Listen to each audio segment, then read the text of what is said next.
Hello, everyone. Welcome to LIFEedge. Because life just doesn't have to be mediocre. I am joined today by the Dr. Susan, who's going to Mars pretty soon. At least she wants to. Hey, Susan, how are you? I'm good, and thank you for mentioning Mars, because I think it's extremely important to think about pushing limits. And that would be a limit pushed. It would be a limit push. It would be a very interesting limit. We have gone to the moon, but we haven't done much with it, at least that we know of. But it should be fun. Now, today, we've got a great guest. Bob Burg is back with us, and we will introduce him formally in a moment. Here's our intro.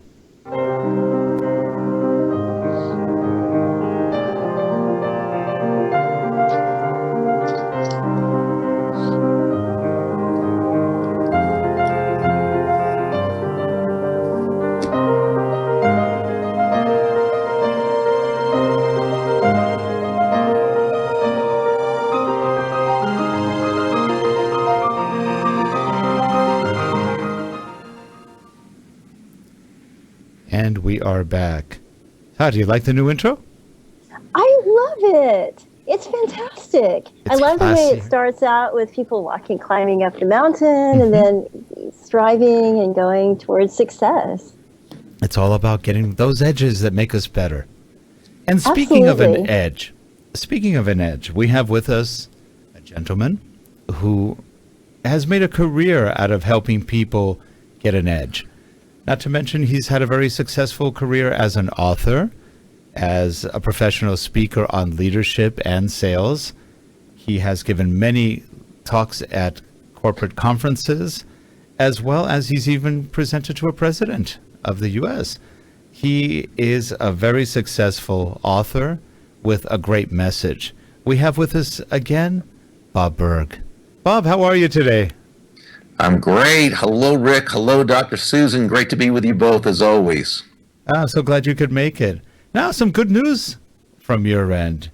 You have the new and extended version of The Go-Giver that just came out.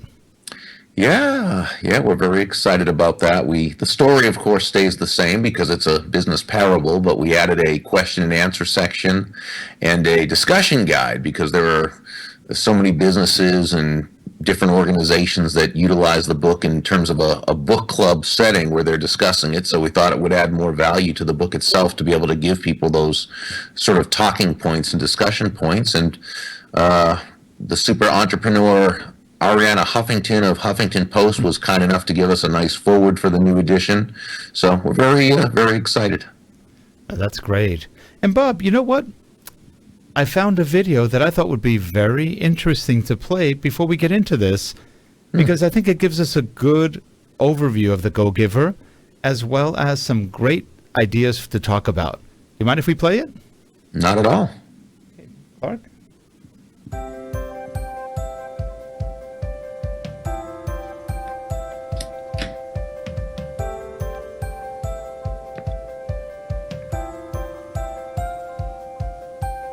Meet Joe, an ambitious young man who yearns for success. Sound familiar? Maybe you know someone like Joe. He's aggressive, relatively successful, and determined to reach the top. A real go-getter. But something is missing. Something that has caused him to be not nearly as financially successful and internally fulfilled as he knows he could be.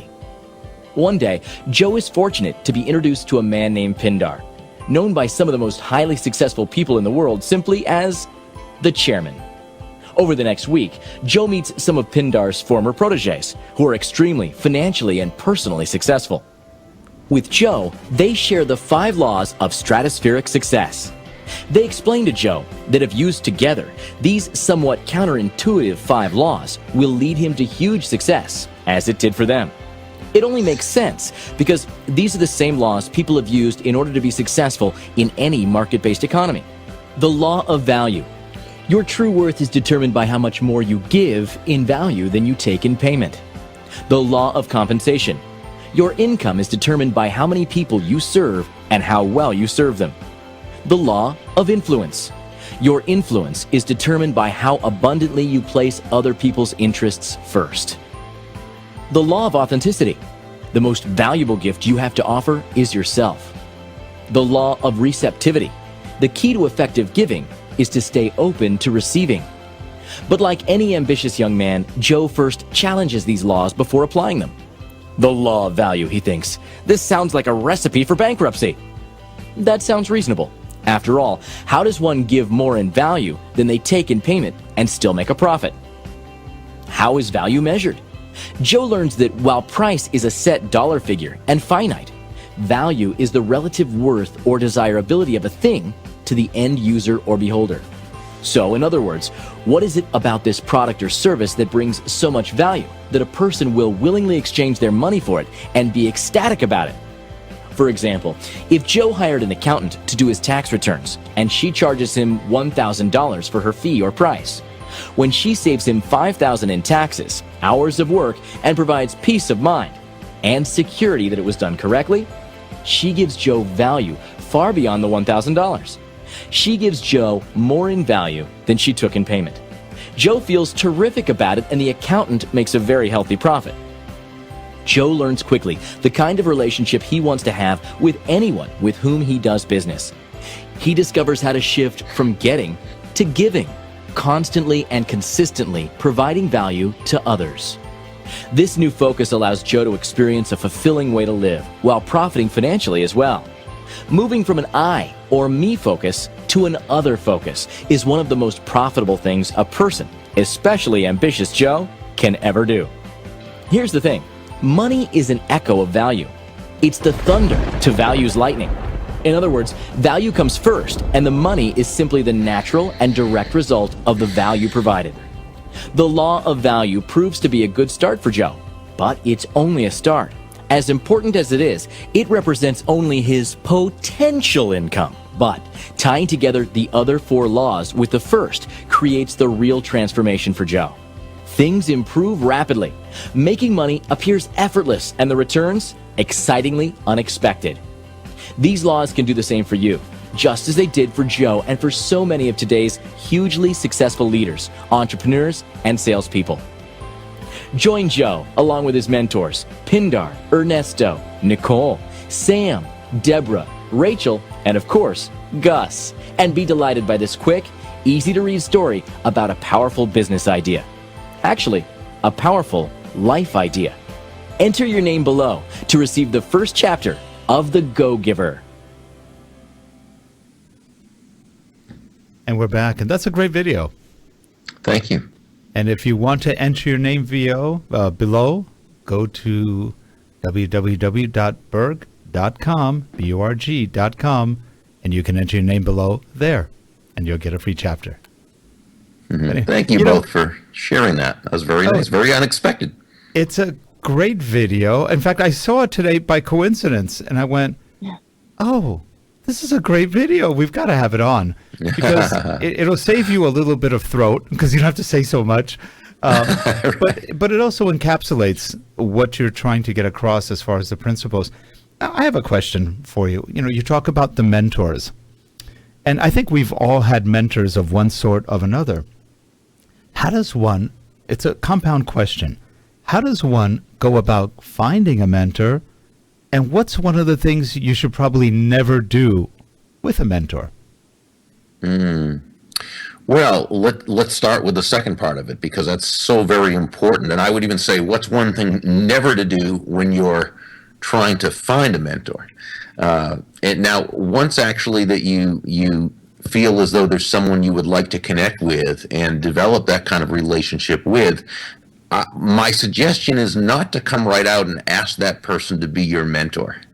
When there's no relationship already established, asking someone like that is really akin to saying, hey, I know you don't know me and we've never met before, but would you be willing to share your 40 years of business and life experience with me?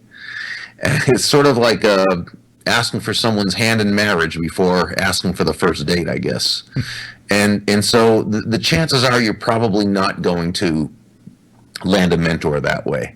What you might do, though, is reach out to someone for whom you have respect and who you would like advice and so forth, and do your research first. Get to know what they've already got out there in terms of printed materials or whatever. Do a study of that person, get to learn about them, and then ask. And I wouldn't ask, can I pick your brain at lunch or something like that? But I would ask very specifically, may I bother you for? And some people say, oh, don't say bother. That's a negative word. No, I think it's a good word to use. May I bother you for, or may I ask for just a couple of minutes of time to ask you a couple of very specific questions I have based on the work you've done. That's something like that.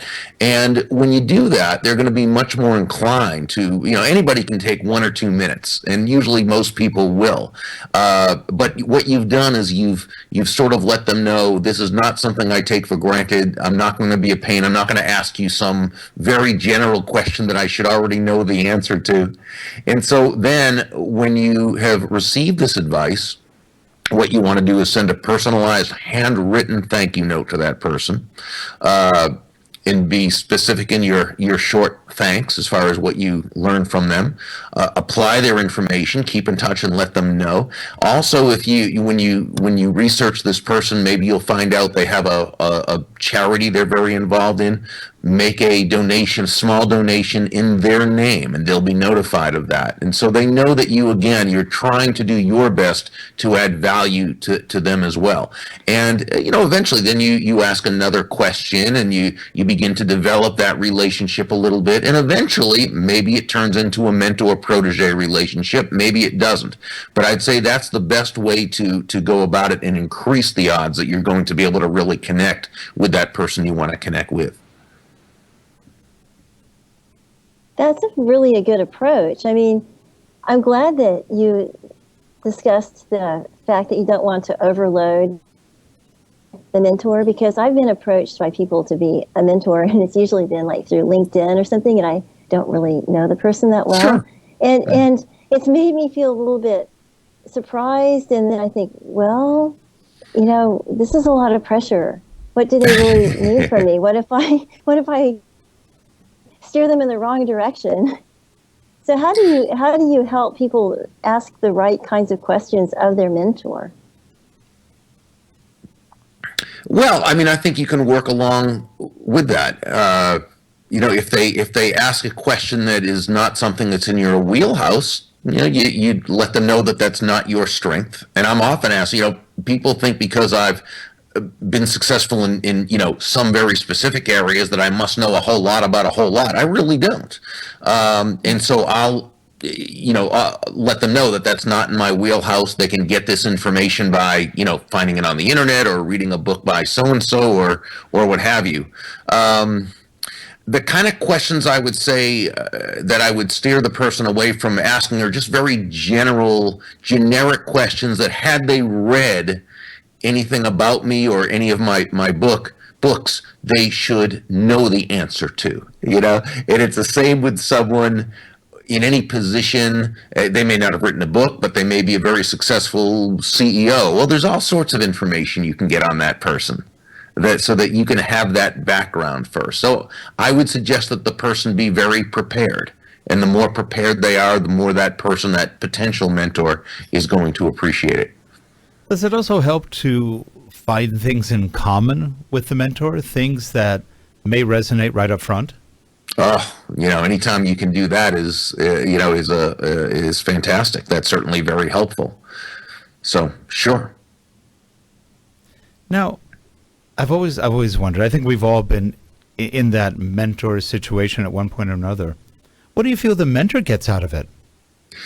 Well, a lot of mentors really do enjoy sharing their information.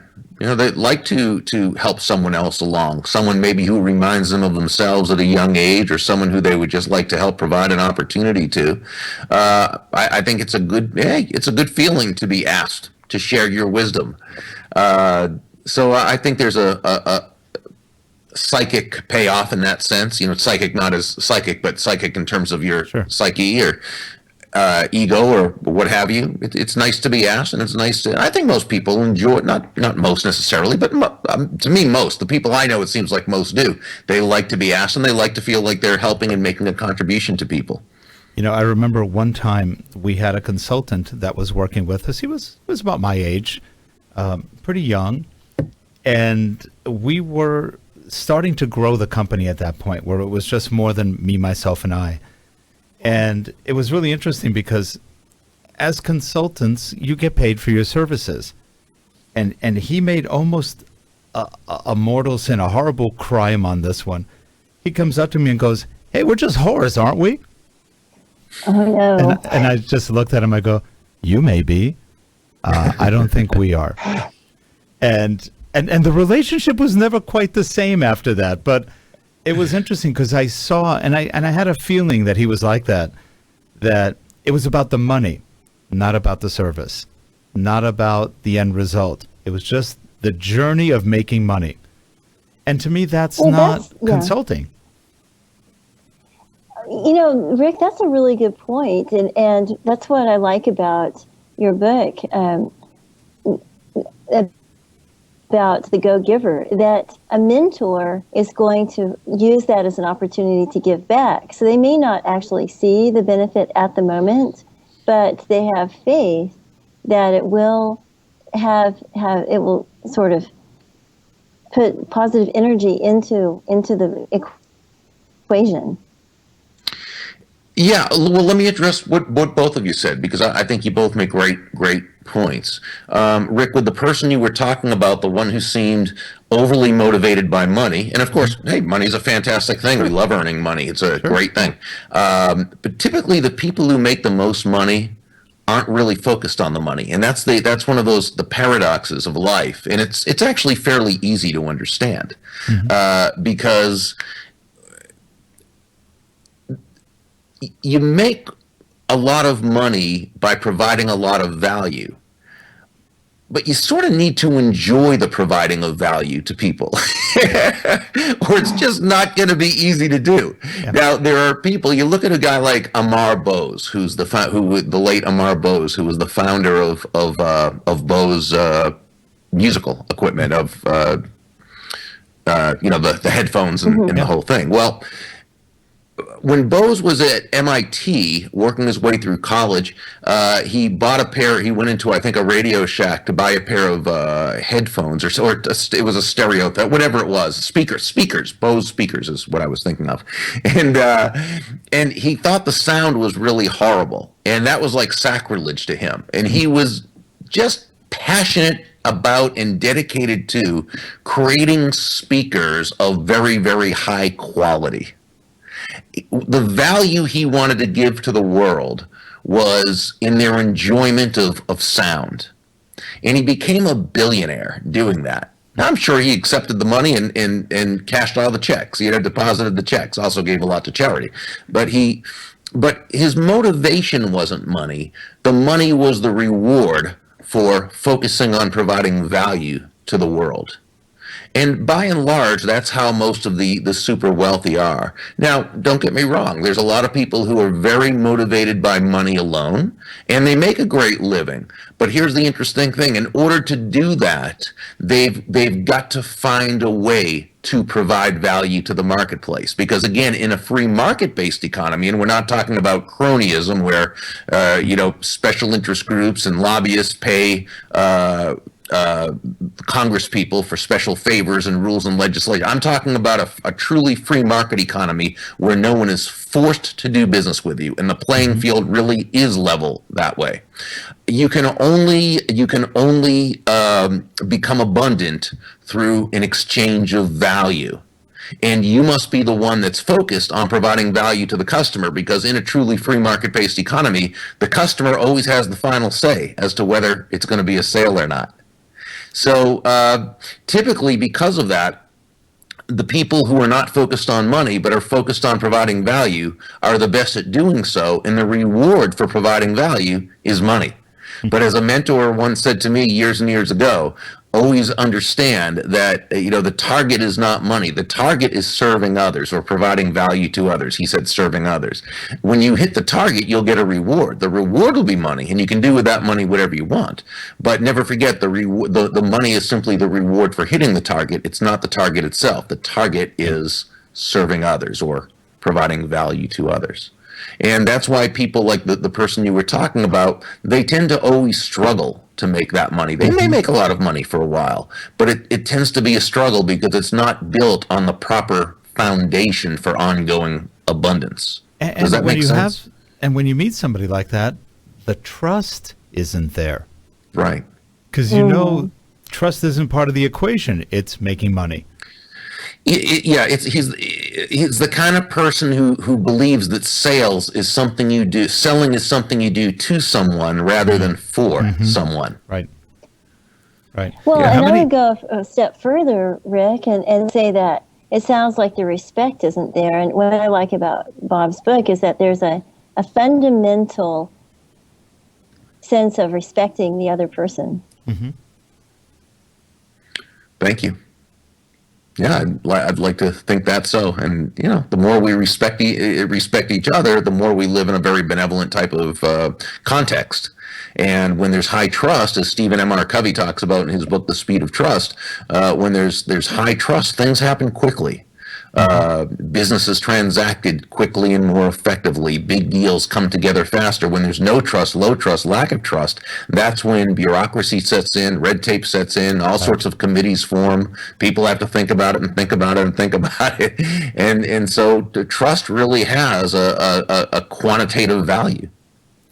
And it's interesting that you say that, because in a lot of companies who have a million rules, millions of rules, I would venture to say that a lot of that is because the people up top don't necessarily trust anyone.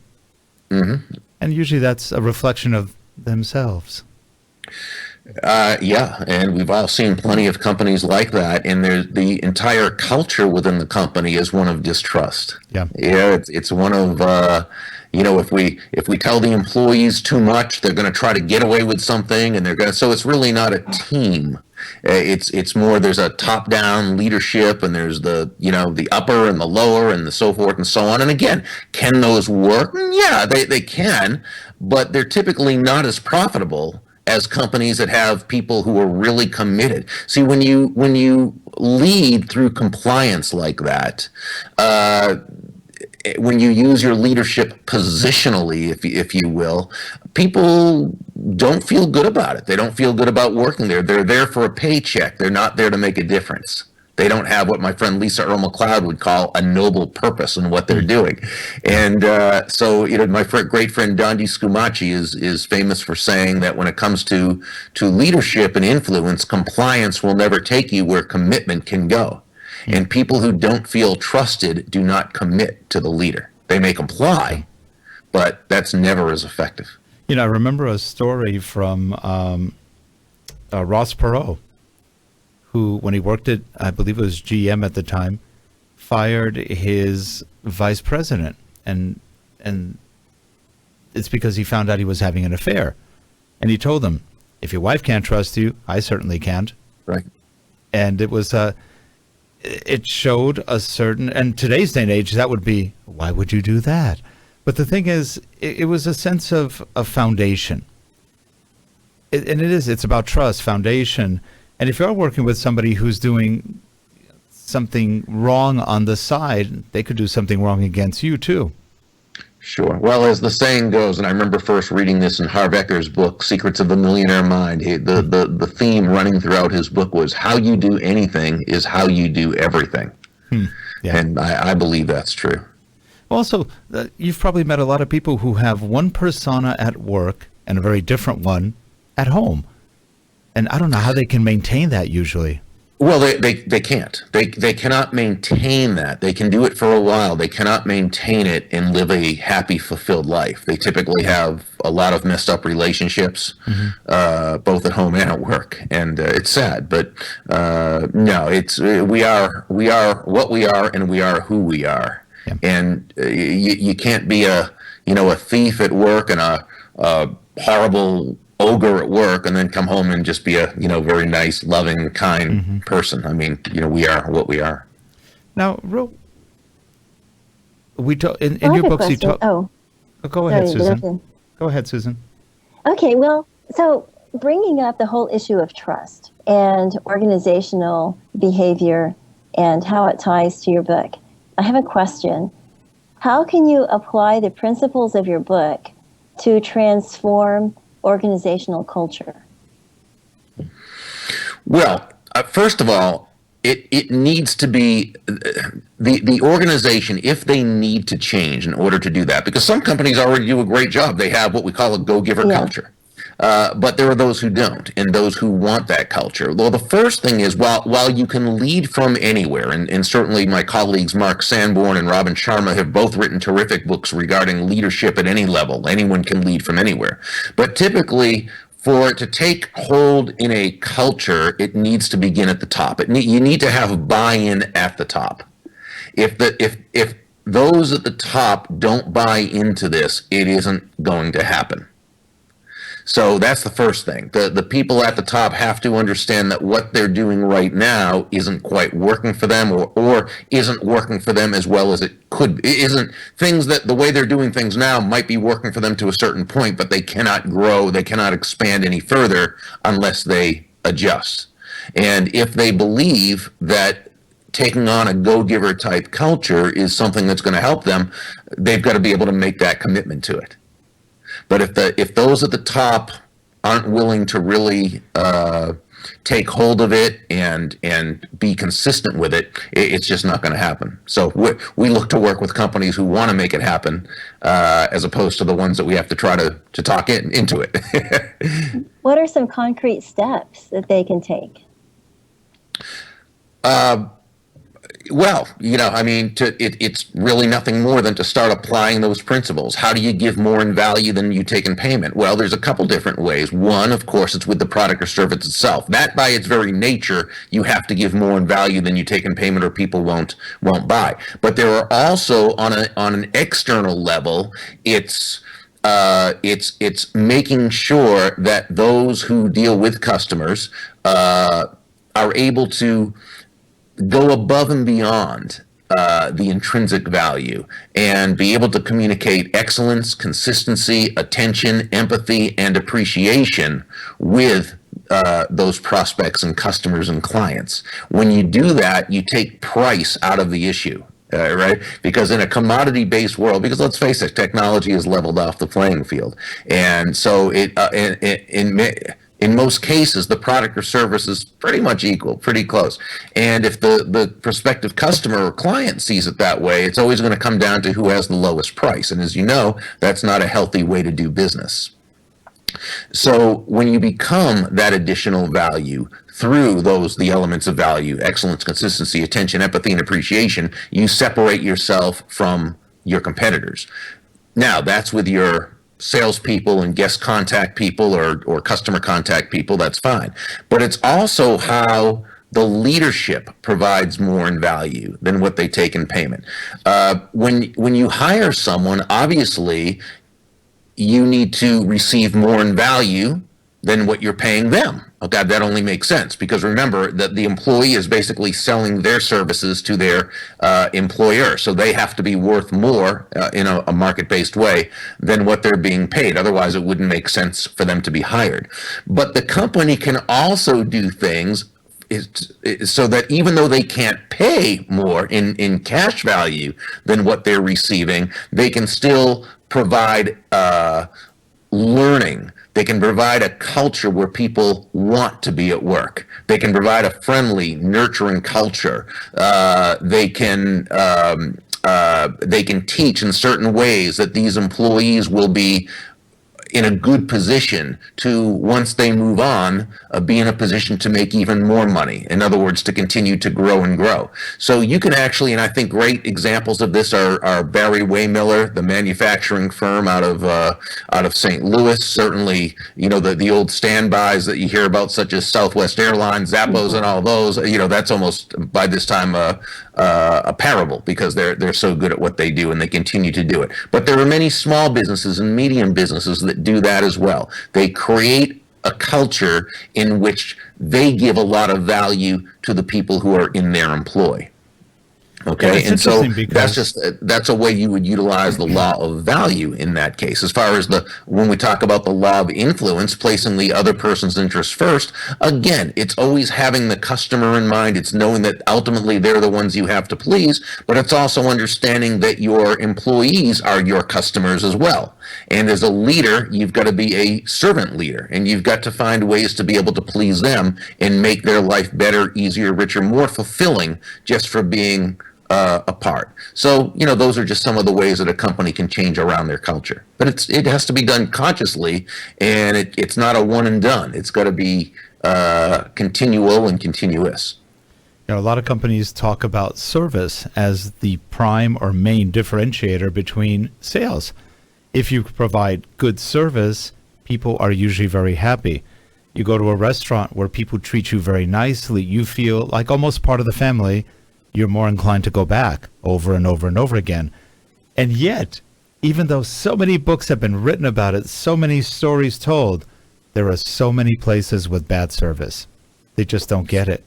And then if they go out of business, people go, oh, well, nobody misses them.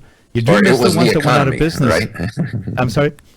Or they'll say it was the economy that did it. But it wasn't, because it was they who did it. Mm-hmm. And so, the customer experience now is really everything. And those companies who understand that it is everything, that it's far above just the intrinsic value of the product or service, they'll be around. They'll stay around. They'll thrive. Those who don't will, again, to the degree that it's a free market, the good will be rewarded and the less so will be punished. Well, one of the things, too, that I really like about the whole philosophy is, this is something that ties into what I feel at work, is that, or working with a client or working with colleagues, always let them see you sweat. And that ties in. So let them know that you're actually out there trying and you're communicating. So you're building this mission, you have this mission together, but always let them see you sweat. Yeah, there's a I love that. There's a couple different ways back in. There's a couple different levels. There was a TV commercial years ago, a TV ad campaign about an antiperspirant where it said, never let them see you sweat. In other words, the theme of that, the premise was, if people see you sweat, on one level that it's, gross, but on the other level, it was, if they see you're nervous, they'll surround you like dogs and lions and take advantage of you and this and that. And so don't let them see you sweat. And so the standard thinking was, you always have to appear to be in control and perfect and never make mistakes. But, that's not necessarily relatable to people. And so what we say is, let people see you sweat. Don't try to be perfect. Be authentic, which doesn't mean you should ever not be prepared or show up as less than what you can be, and it doesn't mean you go complaining about things, but it means if you're feeling uncomfortable, or if you're in a situation where you don't know everything, you let them know you don't know everything, and you can even let them know that you're that you feel badly that you don't know this, but you will find it out for them. And I take it back to a story of something that happened in fourth grade when my teacher walked into the room. She was addressing the class for the first time, and she said, "Boys and girls, I just want to tell you that I'm 22 years old. I just graduated college. You're my very first class, and I'm scared to death right now."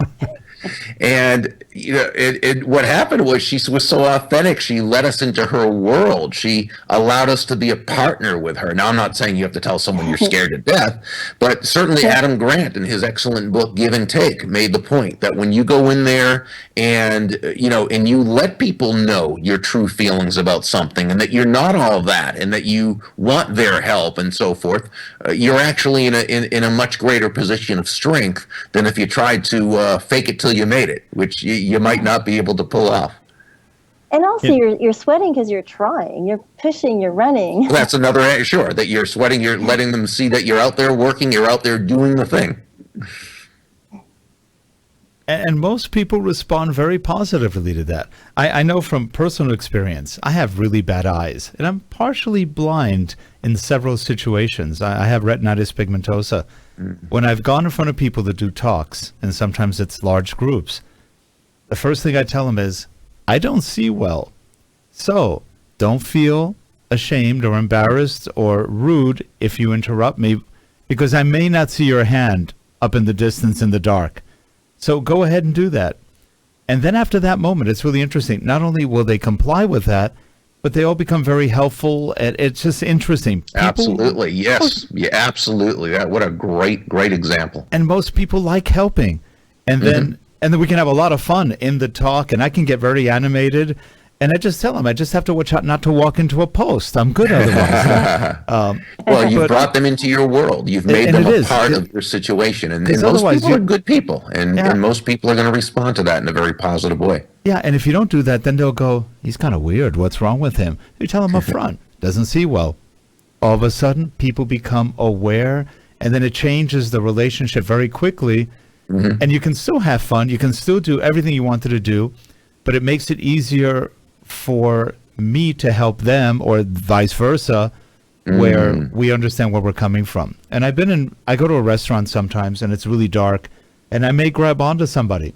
Boy, girl, it doesn't matter. I'll grab on and go, sorry, I can't see well. Most people immediately go into a help mode. Of course, absolutely. It's amazing how people immediately go into those modes. It's nice to see. By and large, people are good. Yeah, but they don't get good press. Well, no, because that's not what sells. You know, That's when you and especially with all the different media now who are all competing for the same eyeballs. Let's face it, they're not going to run a story such as corporate CEO treats people fairly. Even though that's the case most of the time, it doesn't sell. But hearing about the one who, or reading about the one who, scammed their customers or took advantage of their employees or did something, that's what sells. So that's, that's what gets printed or publicized or what have you. But they will watch cat videos. Cat videos. There's just, the problem with the internet is there just aren't enough cute cat videos. I agree with you. I love cat videos. Actually, I do too. Bob, of the 5 laws in the Go Giver book, which do you think is the easiest to comply with or to follow? Which is the hardest? Good question. The law of value is certainly the foundational principle. And I think once we really look at ways we can add value to others, that's something we can really easily do. The law of influence, which talks about really stepping outside of yourself and moving from an I focus to an other focus.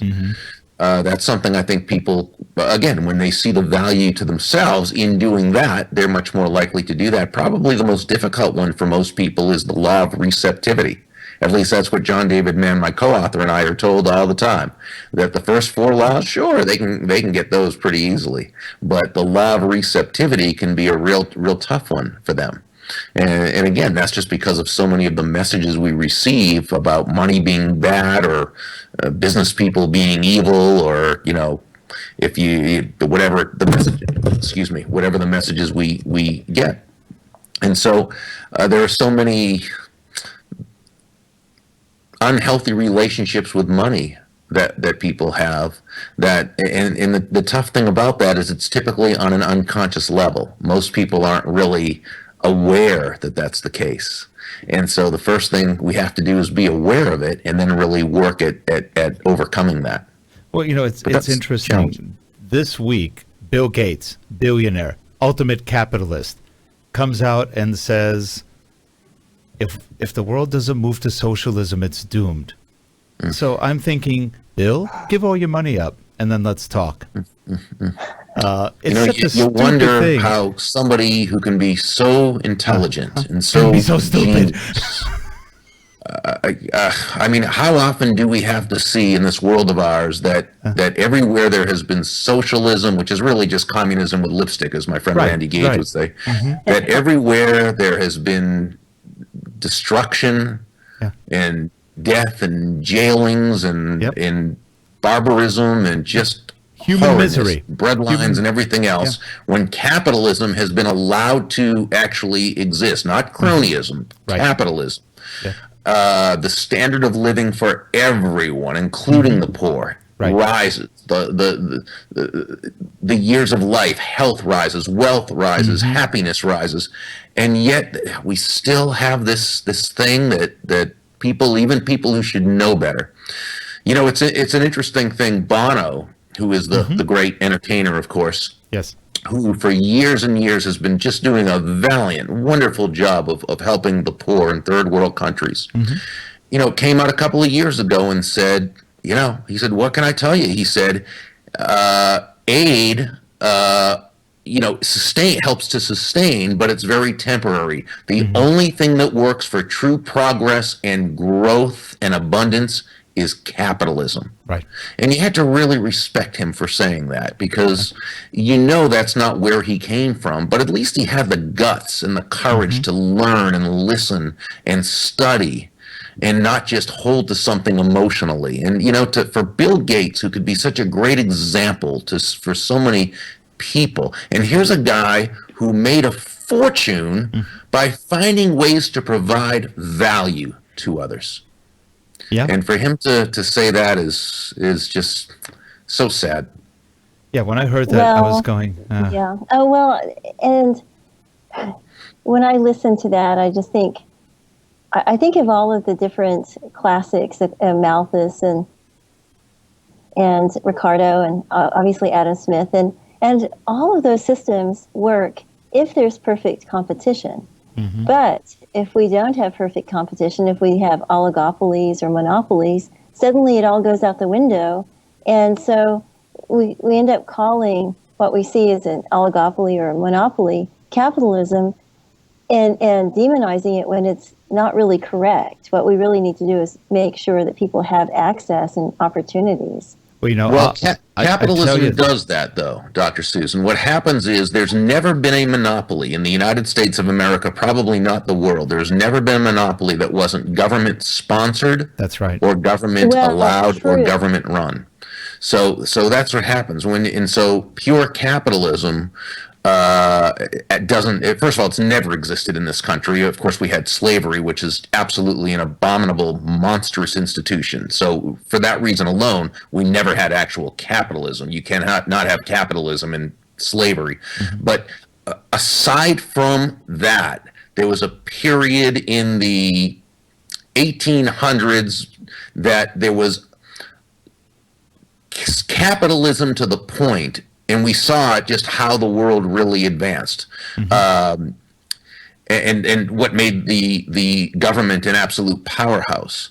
But then you had, you know, the Theodore Roosevelts and others who, you know, were supposedly the trust busters, but there were trusts, but they were not monopolies. They tried. Hey, just because someone's a capitalist doesn't mean they're a good person, or just because someone's a business person doesn't mean they're a capitalist. If they're willing to use the force of government through special rules, laws, and regulations, they're not capitalists. They're not free market capitalists. And so that's got to be. But once you had government colluding with big business or with other special interests, there was no capitalism. But there has never been a monopoly that was a free market-based monopoly. Again, people have tried, but if government does its job of just protecting the citizenry from force and fraud, a pure monopoly can never happen, or it never has. Never has.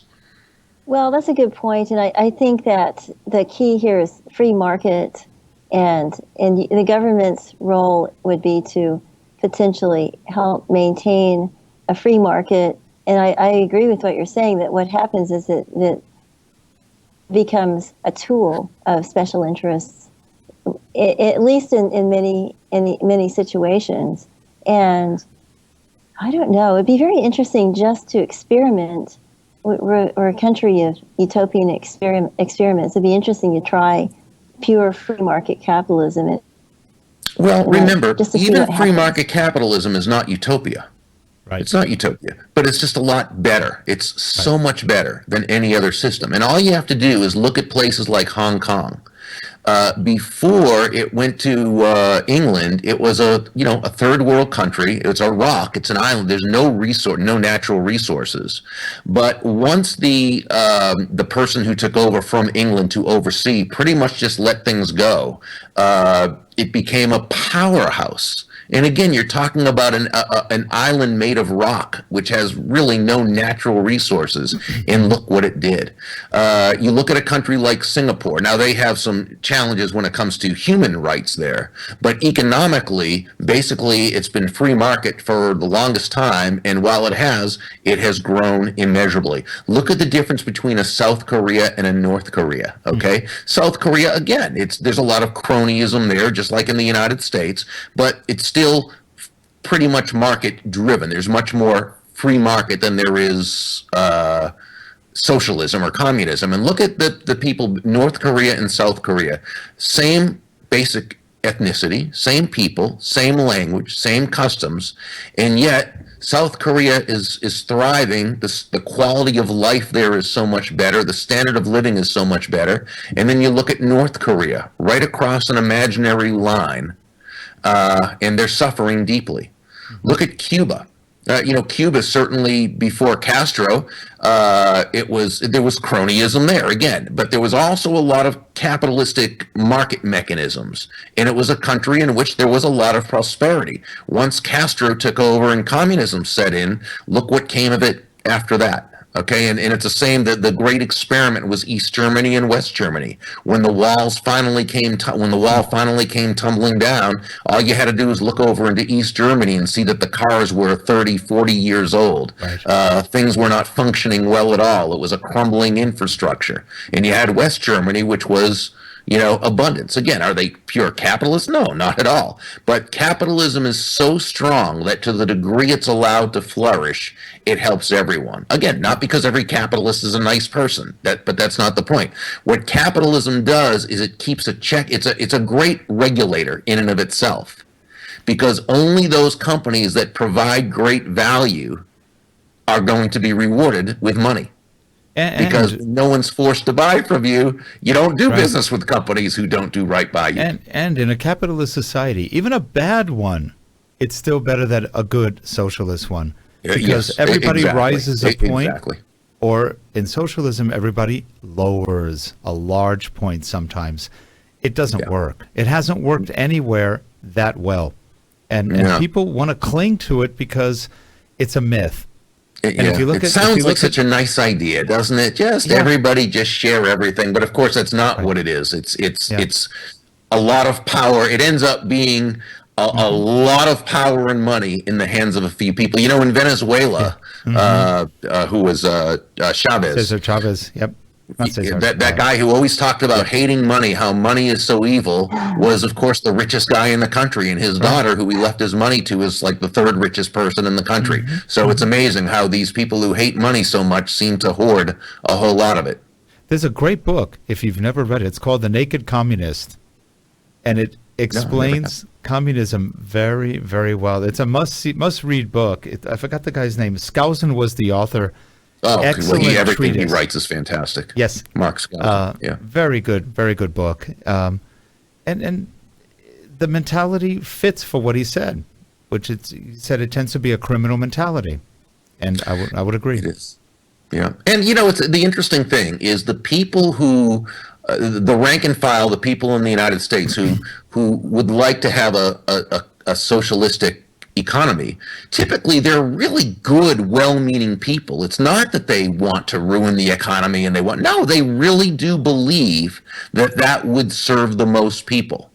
So it's not that they're evil. It's not that they don't have good intent. They have good intent, but good intent plus negative results does not equal positive results. No, and they haven't read history. Unfortunately, no, or they've ignored that part that didn't fit the narrative. It's really a shame. It really is, and what can you say? We need to always maintain rule of law and have strong laws to be able to protect the rights of the little guy as well as the big fish.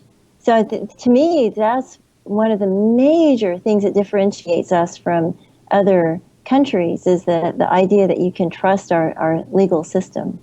And I know Bob is into animal welfare and the rights of animals. And if you think about it, any society that can torture their pets has a lot of problems. Yeah, well, I think Gandhi said, and I don't know if it was Gandhi, if he actually said it, or if it was a apocryphal or not, but that you can judge a society by the way it treats its animals. Mm-hmm. And I think we have a long way to go in the U.S. in that regard, and I know they have a long way to go in other parts of the world in that regard. It's amazing to me that you can just that people can treat animals so cruelly. I totally don't get it. Yeah, that's irritating at best. At best. Interesting. Well, we're not so great with how we treat some of our animals, Right. especially Exactly. like the factory food. But Exactly. these are so sad. But I just so admire what you're doing, Bob, with in your community of Jupiter, Florida, and working with the local society to help animals. You know, she also wants to go to Mars, so she's jealous that you got to Jupiter first. But I live in Jupiter, yeah. Well, and they're still trying to get to Mars. Bob, are you going to be talking anywhere anytime soon that people can come see you, or any other events coming up? No, nothing for the rest of the year. Just a couple of corporate, but not public events. And I don't have any public events right now scheduled for next year. We'll start to put those together soon. But so no, and I'm looking forward to most of the rest of this year being right here in Jupiter, Florida. And enjoying the nice weather. Mm-hmm. And if you're thinking of a gift to buy someone this Christmas, Hanukkah, whatever holiday you want to celebrate, get a copy of The Go-Giver for somebody. I think they'll really enjoy it. Trust me. And it's not because I know Bob. Knowing Bob was incidental. It's a great book. Love the book. Thank you. And I read the book way before I met you. So, and I met you by coincidence, which was great. A friend of a friend you happen to know, and I sent you a note to say hi. Love the book, and we started talking, and a friendship forms. And that was the internet. The internet's great. It's fun for things like that. Mm-hmm. Absolutely. You meet people on the internet you just would never have probably had the opportunity to. And it's great. Had it not been there. So, which goes to show that things are progressing. As many problems as there are, technology keeps advancing and progressing. You can't hold back good ideas, and the spirit of the individual really will not be stifled. And we're going to continue to get more and more advances and be able to cure more things and be able to help more people and do those things that we're able to do, individually and collectively. And it's funny, we talked about Bill Gates. I would love to see Bill Gates pay everybody in his company the same exact amount. Yeah, He right. wouldn't have employees very long. Mr. Socialist, right? Yeah. Yeah. Bob, as always. We're going through. Go ahead, just Susan. a quick thought of application of your book. We're going through in the oil industry a lot of reorganizations and downsizing, and I can see how the book, especially the expanded version with the workbook, would be perfect for teams that are reorganizing to sort of look through the sort of bones of what they have and using that as a way to transform the organization. Oh, thank you. Yeah, we've had a lot of companies. We have a lot of companies that use the book for that purpose. And we love that. We love that idea, and which is why we put together the discussion guide. So, personally, I'd love every industry to use it for that purpose. But what you do is you put it out there, and the people who based on their timing and based on their desire and based on what they're looking to accomplish, some are going to embrace it, others not so much. But fortunately, there's plenty of other books out there that do relate to certain people, and there's so many good books out there that all it takes is one of those books to get into someone's hands, and they use it and they learn something from it, and they begin applying it. Yeah. Well, Bob, as always, it's been a pleasure having you on. And do you remember an old show from the 60s with Bob Cummings? And it was called Love That Bob. Well, we love this Bob. So, Bob, we really appreciate you coming on. We wish you the best. Have a wonderful holiday season. Get some good rest. And I can't wait to see what else you come up with, because I know you're not done. So. Nah, not far from it.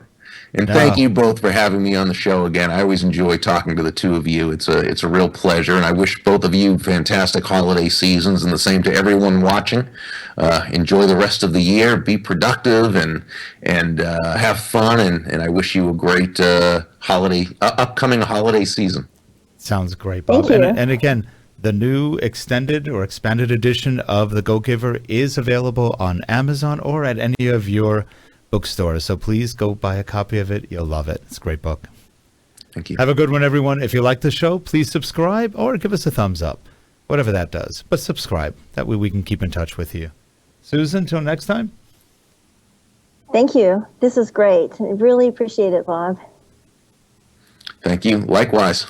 Thanks, Bob. And we'll see you all next week. Have a good one, everyone. Bye-bye.